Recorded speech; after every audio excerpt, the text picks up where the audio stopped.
नमस्कार, स्वागत है आप सभी को पॉलिटिक्स का सेशन में। और आज हम लोग भारतीय संविधान की विशेषता के अंतर्गत राष्ट्रीय प्रतीक के बारे में पढ़ने वाले हैं। तो चलिए स्टार्ट करते हैं। इससे पहले मैं आप लोगों को बता दूं कि इस टॉपिक पे मैं पहले भी 2 वीडियो अपलोड कर चुकी हूँ। अगर आप लोग उस वीडियो को नहीं देखे हैं तो इस चैनल के प्लेलिस्ट में जाकर आप लोग उस वीडियो को देख सकते हैं। हम लोग राष्ट्रीय प्रतीक में बात करेंगे। सबसे पहले राष्ट्रीय ध्वज के बारे में। भारत का राष्ट्रीय ध्वज आप सभी को पता है कि भारत का जो राष्ट्रीय ध्वज है वो तिरंगा है और इसे संविधान सभा के द्वारा 22 जुलाई 1947 को अपनाया गया था। कब अपनाया गया था? तो 22 जुलाई 1947 को संविधान सभा के द्वारा अपनाया गया था। इसकी लंबाई व चौड़ाई का अनुपात 3:2 है। अगर आप लोग ऊपर से नीचे की ओर देखेंगे तो सबसे ऊपर में है केसरिया कलर का पट्टी और बीच में है सफ़ेद कलर का पट्टी और सबसे लास्ट में हरा कलर का पट्टी। ये जो सफ़ेद कलर का पट्टी है उसके केंद्र में 24 तिलियों वाला एक चक्र है। क्या है? 24 तिलियों वाला एक चक्र है। और नोट की बात है कि भारत का सबसे ऊंचा तिरंगा झंडा कर्नाटक के बेलगाम में 12 मार्च 2018 को फहराया गया था। और कितनी ऊंचाई थी? तो 361 फुट ये ऊंचा था। और ये फहराया कहाँ गया था? तो कर्नाटक के बेलगाम जिले में ये झंडा फहराया गया था। ये आप लोग नोट में लिख लीजिएगा।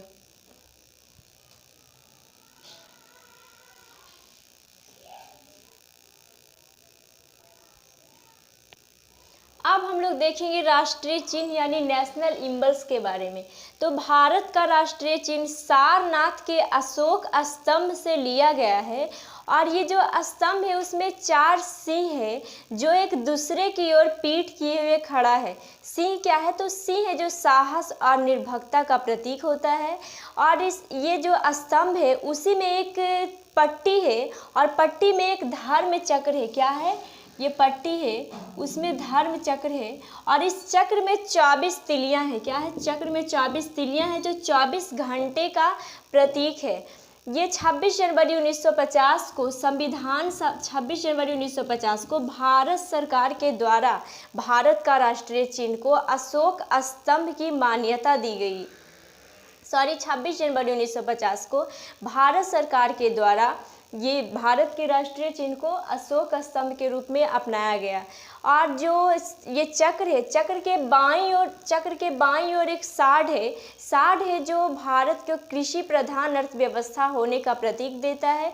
और चक्र के दाईं ओर एक घोड़ा है जो अदम्य शक्ति और गतिशीलता का प्रतीक है यानी कभी न थकने वाला।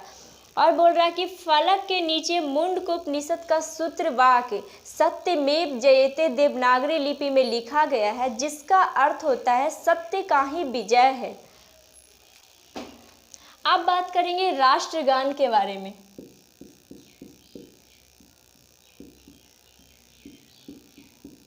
राष्ट्रगान यानी नेशनल एंथम। तो भारत का राष्ट्रगान जन गण मन है और इसे रविंद्रनाथ टैगोर के द्वारा किसके द्वारा?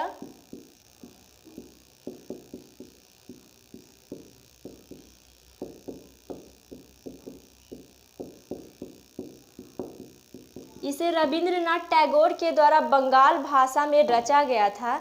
और 24 जनवरी 1950 को भारत सरकार के द्वारा हिंदी भाषा में अपनाया गया। नोट की बातें हैं कि इसे सबसे पहले गाया कब गया? तो इसे गाया गया 27 दिसंबर 1911 को भारतीय राष्ट्रीय कांग्रेस के 27वें अधिवेशन कहा हुआ था। तो ये कलकत्ता में हुआ था। वहीं पे जन गण मन को हिंदी भाषा में गाया गया और इसके गायन की अवधि 52 सेकंड है। कितनी है? 52 सेकंड। अब देखेंगे राष्ट्रीय गीत के बारे में।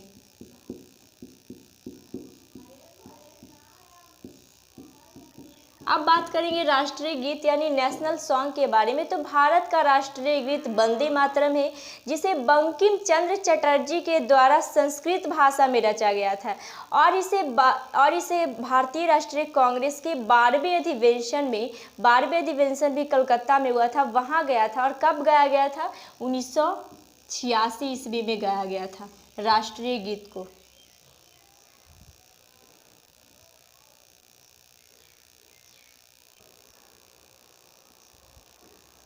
अब हम लोग देखेंगे राष्ट्रीय पशु, राष्ट्रीय पक्षी और राष्ट्रीय पुष्प के बारे में। राष्ट्रीय पशु यानी नेशनल एनिमल्स। भारत का राष्ट्रीय पशु बाघ है यानी टाइगर है। और बाघ को क्यों राष्ट्रीय पशु बनाया गया? तो इसकी अपार शक्ति, इसकी शालीनता, इसकी दृढ़ता, इसकी फुर्ती के कारण इसे राष्ट्रीय पशु कहलाने का गौरव प्राप्त है। ये बाघ को घटती हुई जनसंख्या को देखते हुए भारत सरकार के द्वारा अप्रैल 1973 में बाघ परियोजना यानी टाइगर प्रोजेक्ट शुरू की गई है। अब बात करेंगे राष्ट्रीय पक्षी यानी नेशनल बर्ड्स के बारे में। तो भारत का राष्ट्रीय पक्षी मयूर है। और इसे मयूर का क्या खासियत है? तो ये हंस के आकार के दिखने वाला पक्षी है, जिसकी गर्दन लंबी होती है, आँख के नीचे सफ़ेद पट्टी होता है। और ये कहाँ पाया जाता है? तो भारत के उपमहाद्वीप में जम्मू कश्मीर के दक्षिणी इलाके में पाया जाता है। और जम्मू कश्मीर के अलावा असम, मिजोरम, ये सभी में भी पाया जाता है राष्ट्रीय पक्षी मयूर। और राष्ट्रीय पुष्प की बात करें तो भारत का राष्ट्रीय पुष्प कमल है। कमल है जो हमारे भारत की संस्कृति और सभ्यता को याद दिलाती है।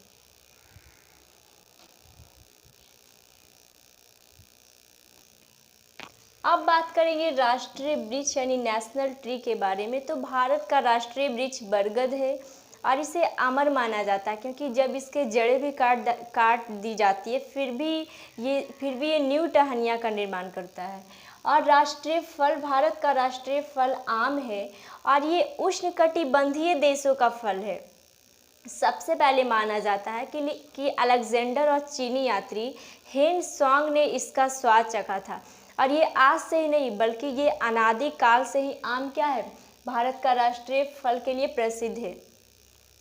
और भारत की राष्ट्रीय नदी की बात करें तो भारत की राष्ट्रीय नदी गंगा है, जो सबसे पवित्र नदी है। और भारत में इसकी लंबाई 2525 किलोमीटर है। कितनी? 2525 किलोमीटर है। और ये गंगोत्री हिमनद से निकलती है। ये निकलती कहाँ से है? गंगोत्री हिमनद से निकलती है, जिसका जो अब्बाह तंत्र का क्षेत्र है वो 1,00,000 वर्ग किलोमीटर है। और राष्ट्रीय जलीय जीव की बात करें तो भारत का राष्ट्रीय जलीय जीव गंगा डॉल्फिन है यानी डॉल्फिन।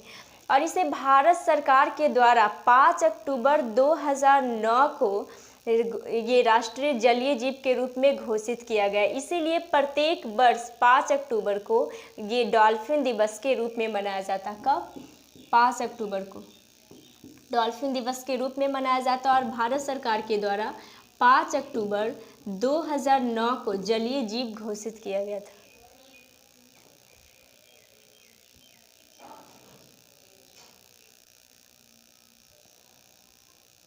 अब हम लोग बात करेंगे राष्ट्रीय विरासत पशु। तो भारत का राष्ट्रीय विरासत पशु हाथी है, जिसे भारत सरकार के द्वारा अक्टूबर 2010 में घोषित किया गया था।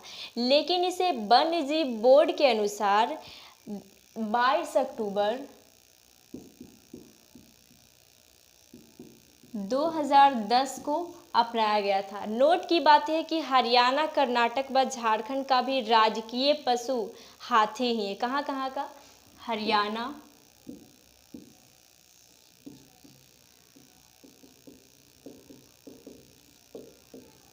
कर्नाटक और झारखंड का भी राष्ट्रीय पशु हाथी है। तो मैं क्या बताई कि भारत का राष्ट्रीय पशु हाथी है, जिसे भारत सरकार के द्वारा 2 सिर्फ अक्टूबर 2010 में ये घोषित किया गया था। लेकिन इसे राष्ट्रीय वन्यजीव बोर्ड के अनुसार अपनाया कब गया? तो 22 अक्टूबर 2010 को। और हरियाणा, कर्नाटक और झारखंड का भी राजकीय पशु है जो हाथी है। अब बात करेंगे राष्ट्रीय खेल के बारे में। तो भारत का राष्ट्रीय खेल हॉकी है, जिसे और हॉकी को जादूगर किसे बोला जाता है? तो हॉकी को जादूगर ध्यानचंद को बोला जाता है, ध्यानचंद को बोला जाता है। और इनका जन्म 29 अगस्त को हुआ था। कब हुआ था? 29 अगस्त को हुआ था। और 29 अगस्त के प्रत्येक वर्ष 29 अगस्त के शुभ अवसर पे भारतीय राष्ट्रीय खेल दिवस मनाया जाता है, ये ध्यानचंद के जन्मदिन अवसर पे। अब बात करेंगे राष्ट्रीय ध्वज फहराना मौलिक अधिकार। यहाँ पे बहुत अच्छी बातें हैं, ये बहुत इंपॉर्टेंट टॉपिक है। बोल रहा है राष्ट्रीय ध्वज फहराना मौलिक अधिकार, यानी भारत के प्रत्येक नागरिक को राष्ट्रीय ध्वज फहराना क्या है? एक मौलिक अधिकार है। और ये बातें नोटिस किया गया था, ये बात बोला गया था 22 जनवरी 2004 को उच्चतम न्यायालय के मुख्य न्यायाधीश BN खरे की अध्यक्षता में। कब बोला गया था? 22 जनवरी 2004 को सुप्रीम कोर्ट के एक मुख्य न्यायाधीश थे BN खरे की अध्यक्षता में बोला गया था कि भारत का राष्ट्रीय ध्वज फहराना एक मौलिक अधिकार है। और ये मौलिक अधिकार भारतीय संविधान के अनुच्छेद 19 के 1 के क में अपनाया गया है। मौलिक अधिकार, राष्ट्रीय ध्वज फहराना एक मौलिक अधिकार, ये भारतीय संविधान के अनुच्छेद 19 के 1 के क में वर्णन किया गया है। अब बात करेंगे राष्ट्रीय मुद्रा यानी प्रतीक चिन्ह। तो भारत का जो मुद्रा है उसे 15 जुलाई 2010 को भारत का राष्ट्रीय प्रतीक के रूप में अपनाया गया। और इसे देवनागरी लिपि के र और ये जो रोमन लिपि होता है उसे आर को मिलाकर भारतीय राष्ट्रीय मुद्रा के रूप में अपनाया गया। तो ये राष्ट्रीय मुद्रा का प्रतीक चिन्ह ये 15 जुलाई 2010 को अपनाया गया, जिसे देवनागरी लिपि के र और रोमन लिपि के आर को मिलाकर बनाया गया राष्ट्रीय मुद्रा प्रतीक चिन्ह।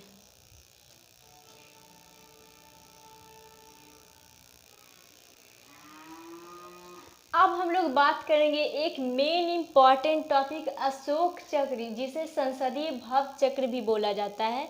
इसमें 24 तिलियां होती है। जो 24 तिलियां होती है वो 24 घंटे का प्रतीक होता है। क्या होता है? 24 घंटे का प्रतीक होता है। और दो तिलियों के बीच 15 डिग्री का कोण होता है। क्या? दो तिलियों के बीच 15 डिग्री का एंगल बनता है। ये प्रतीक जो घंटा है उसका अलग अलग प्रतीक है, जैसे फर्स्ट का संयम, सेकंड अरोग, थर्ड शांति, 4 शील, 5 त्याग, 6 क्षमता, 7 सेवा, 8 मैत्री, 9 प्रेम, 10 बंधुत्व, 11 संगठन, 12 कल्याण, 13 अधिकार, 14 कर्तव्य, 15 सहकार, 16 न्याय, 17 नीति, 18 अर्थ, 19 समता, 20 नियम और 21 व्यवस्था, 22 सुरक्षा, 23 उद्योग, 24 समृद्धि। ये 24 जो तिल्ली है, ये जो 24 घंटे का प्रतीक है, वो सभी क्या है? वो सभी का प्रतीक अलग अलग होता है। तो आज के इसी टॉपिक के साथ भारतीय संविधान की विशेषताएं का चैप्टर खत्म होता है। और फिर मिलेंगे हम लोग अगले वीडियो के साथ। तब तक आप लोग मेरे वीडियो को देखते रहिए और बताइए कि कैसा लगा हो। अगर अच्छा लगा हो तो please subscribe my channel and like my video. और हाँ, अदर के पास शेयर करना ना भूलें। थैंक्स।